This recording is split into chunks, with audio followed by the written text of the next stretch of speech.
Hello, and how are you? My name is Vincent Stanislaus. I am the assistant lecturer working with the Open University of Tanzania in the Faculty of Business Management, Department of Marketing and Entrepreneurship. I am an economist, and in this short video, I'm going to introduce to you to the theories of demand and supply. But to start with, I will start with the theory of demand. Demand is the willingness and ability of a consumer to purchase goods and services at a given market price.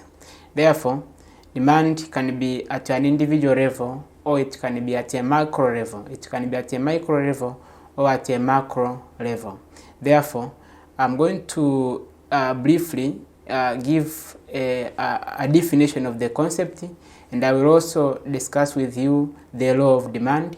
I will explain the factors that determine the demand for the commodity, and I will also talk about the demand curve, and in this case I will discuss an individual demand curve and the market demand curve. Therefore, you are welcome. Pay an attention to this concept so that you may get it clearly. You are welcome.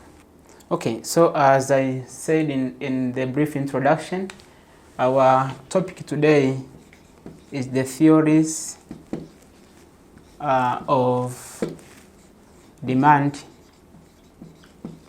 and supply. Theories of demand and supply. But in this short video, I will only discuss the theory of demand, and in the upcoming video, I will talk about the theory of supply. First of all, why do we call these ones theories? We call them theories because they include some assumptions. We have some assumptions that apply in this topic, and one of the guiding assumption is the assumption of ceteris paribus. The assumption of ceteris paribus. What do we mean? What do we mean by ceteris paribus? Ceteris paribus refers to the idea that we assume that everything is constant. That is ceteris paribus. That everything is constant. All other factors remain constant. Therefore, for the demand and supply theories to apply, you have to assume that other factors remain constant for the demand law to apply. Therefore, let me go direct to the theory of demand. As I said earlier, what is demand? Well, demand, from the definition, is the willingness and ability of a consumer to consume different goods and services at the ruling marketplace. Therefore, for demand to take place, there should be some factors to be considered for an effective demand to take place. That is what we call an effective demand. Therefore, there should be price for the commodity. Then there should be a consumer, a person who is willing and able to consume that commodity. And this consumer, of course, as I said, he should be willing. He or she should be willing and able to consume the commodity. But there should be an agreed marketplace or an area where the exchange will take place. Therefore, some of these factors must be considered for the effective demand to occur. Effective demand. Therefore, in a nutshell, demand can be a desire for someone to acquire or own something. But for the effective demand to happen, a consumer must be willing and able to purchase that commodity. By being able, we mean he must be able to pay the price. He should have the income. He should be able to pay the price for the commodity. If he does not, if he or she does not have the amount required to pay for the commodity, then effective demand will not take place. Therefore, when we talk of effective demand, we refer to the willingness and ability of the consumer to purchase different goods and services at the ruling market price.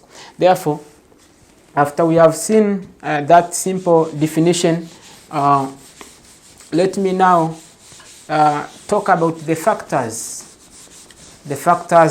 that affect demand, or the factors that influence the demand for the commodity. So factors that affect the demand for the commodity. The demand for the commodity.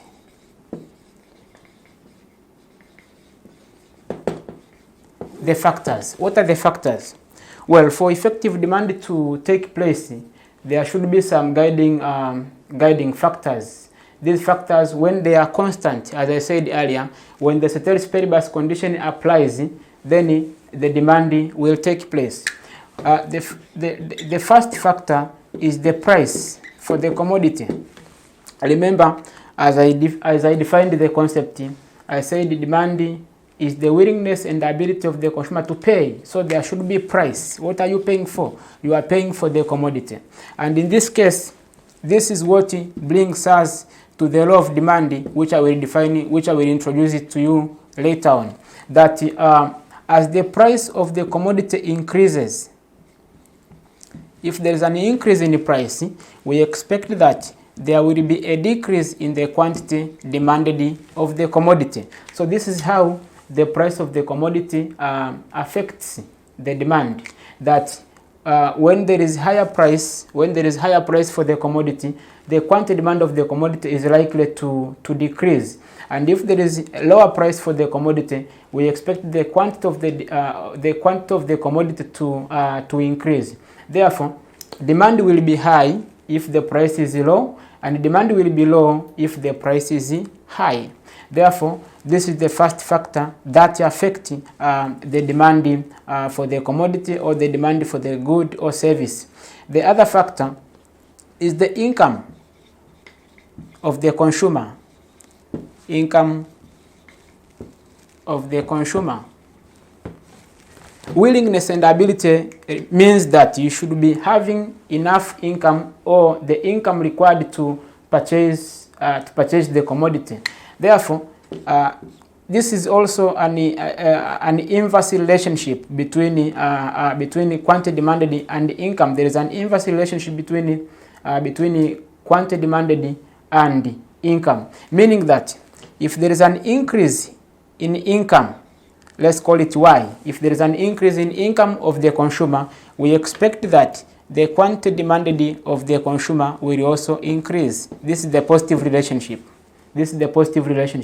That an increase in income of the consumer will normally lead to an increase in the quantity demanded of the commodity or of a service.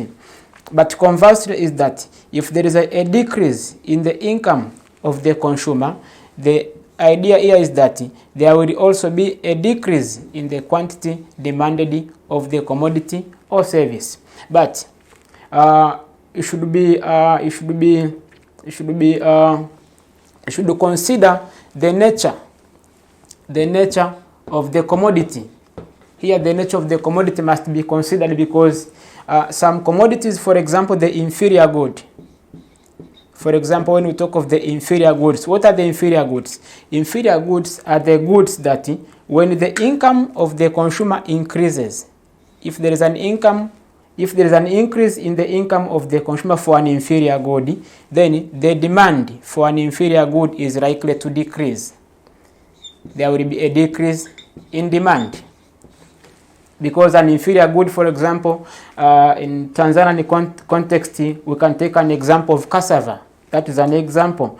If you have been consuming cassava for a long time, and it happens that your income has increased, for example, you were earning 50,000 per month, and you were consuming cassava every morning as your breakfast. Now, if the income, for example, doubles, from 50,000, let's say, to 100,000, we expect that you will shift from consuming cassava to another commodity. Therefore, an increase in the income of a consumer will normally decrease the demand for inferior goods. Now, this is different from the normal goods. It is different from the normal goods.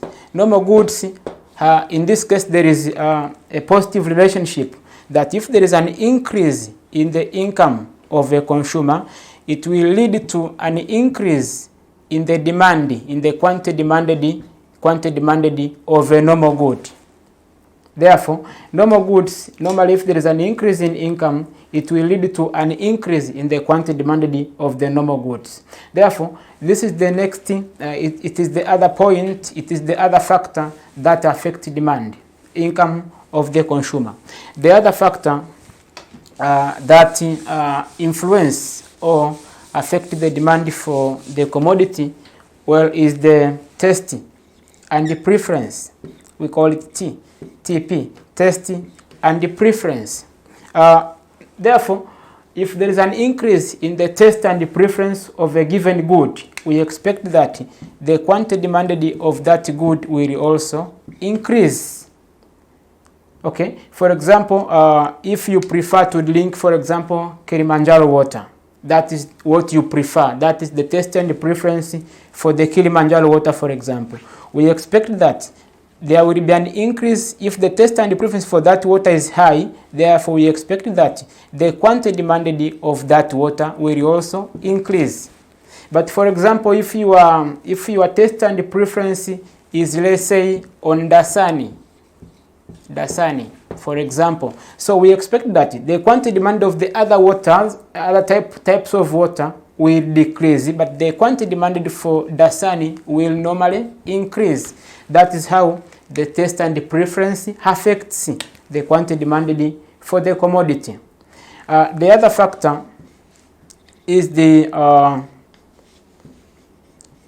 expectations about future change in price. The expectations about future change in price, or it can also be the expectations about future change in the supply, for example. For example, if you expect, let's say, let us take the real example. Let's take an example of petrol, for example. Petrol, which is which falls under the oligopoly market structure. Let's take an example of petrol, for example. If you expect the price for petrol to decrease, if consumers expect the price of petrol to decrease, that the price will decrease, the price of petrol will decrease, the quantity demanded of the same product, petrol, will normally increase because if they expect the price of petrol to decrease in the near future, they will buy less today. So that they can buy more in the future when the price has decreased. That is how the expectations about future change in the price of the commodity affects the quantity demanded of the commodity. Expectations about future change in the price. The other factor which affects quantity demanded would be the advertisement, and this one is normally used by most companies. Take an example of communication companies like Tigo in Tanzania, the likes of Vodacom, Airtel, and so forth, and other related business companies. When you advertise more of your good or service, we expect that the quantity demanded of that good or service is likely to increase. That is why most of the organizations invest much on advertisement so that their goods and services can be highly demanded. Therefore, in this case, if there is an increase in advertisement, when you advertise more your good or service, we expect that the quantity demanded for that good will increase. It will increase. People will demand more if you are advertising. If you are paying more budget on advertising your good or service, we expect that the quantity demand of that good is likely to increase. There are many other factors before we can consider advertising. Of course, you have also to consider the quality of the good. You have to consider the content of the good. You have to consider the price of the commodity. But under normal circumstances, that is why we are applying the concept of ceteris paribus, as I said earlier, that if other factors remain constant, an increase in advertisement will lead to an increase in quantity demanded. So this one is the fifth factor which affects the demand for the commodity. The other factor, and the last one in this case, is the price of related goods. The price of related goods. We can shortly write it as PR. This is an abbreviation for price of the related good. What do we mean by related goods? Well, we have two types of related goods. The first one, we have substitute goods. Substitute goods.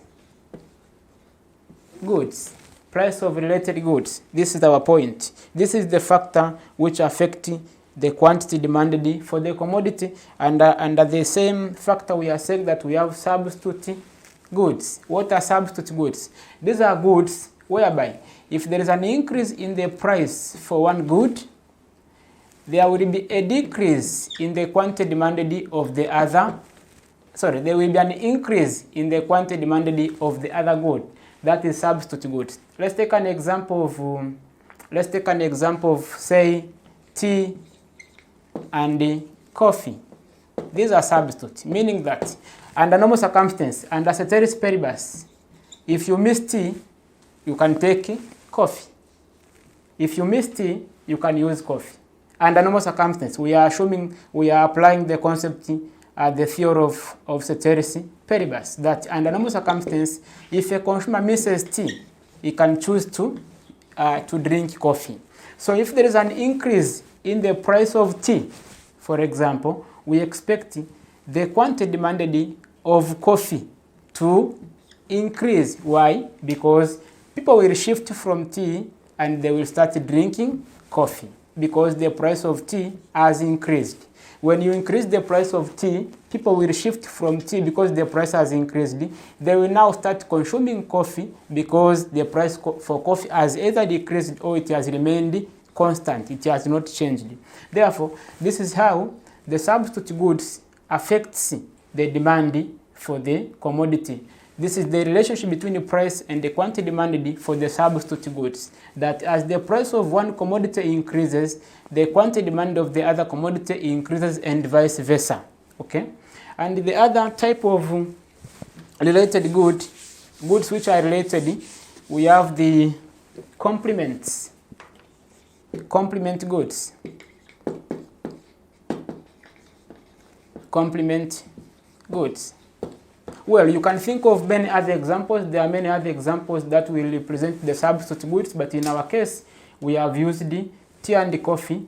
The idea behind is to understand the relationship between price and the quantity demanded for this type of goods. So how about the complement goods? Complement goods are the goods whereby these are goods which are consumed together. These ones they are consumed differently. If you miss one, you can take the other one. But these ones are consumed together. We can take some simple examples like, let's say, car and petrol, for example. Car and petrol. These are consumed together. You cannot drive car if you don't have petrol. You cannot. So they are consumed together. You either buy one. You cannot use one without the other. They are all consumed together. So what is the relationship between the price and the quantity demanded of these two goods? The idea is that an increase in the price of, for example, car, what will happen to the price of petrol? Will it increase or decrease? So we have to reason together. if there is an increase in the price of car, it means that consumers will not purchase car. They will not purchase car because the price of car has increased. And in that case, we expect the price of petrol to decrease. The price of petrol will decrease because people are not buying car.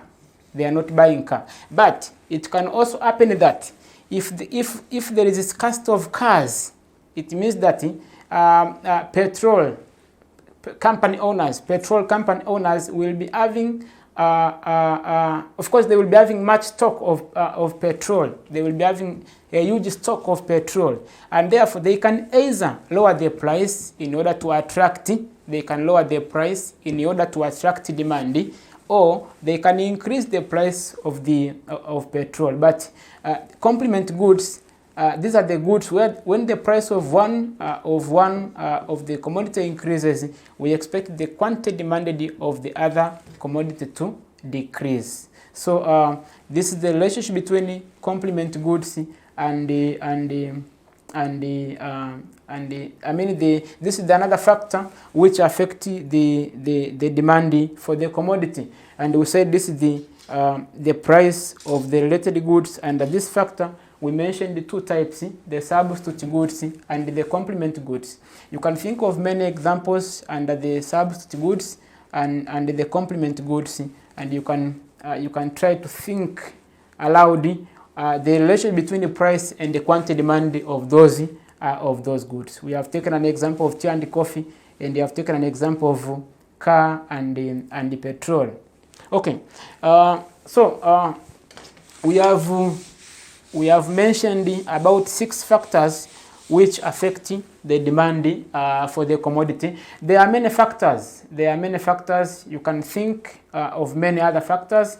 And if you have any other point, in this case, we'll represent it by Z. Z will refer to other factors. So I'm using Z to mean that there are other factors that can explain demand for the commodity, that can explain the relationship between the price and the quantity demanded. So this is like the error term in other terms. Error terms will mean other factors which affect the demand for the commodity.